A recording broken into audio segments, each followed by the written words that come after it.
salaamaaleykum Sénégal xanaa di amati kontante rek di amati mbégte ci sama waa ji président Macky Sall nee naa ko président bi nga xam ne boo ko gisee muy dox rek bul laajte nan lay def ba Sénégal jag rek ci lay dox di leen wax ne leen terrain bi nag dina commencé daw incha allah rabbi vendredi le premier lay commencé daw mais nag Thiès lay déparé dem Touba yéen ñi nga xam ne yéen a ngi nekk Dakar bu ngeen ci bëggee dugg ci terrain bi da ngeen di dem ba Thiès force ngeen dem ba Thiès parce que Thiès lay déparé mi ngi départ vendredi incha allah rabbi le premier à partir de 9h ci lay départ ñi nga xam ne nag bëgg ngeen koo découvrir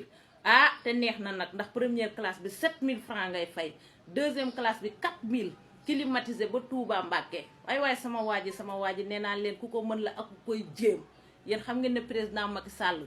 amuñu fayam. waaw presque li ñu doon metti lépp ci Sénégal rek sama waa ji teg na fa loxoom jaajëf président Macky Sall daw leen ngeen def seen réservation terrain bi mi ngi ko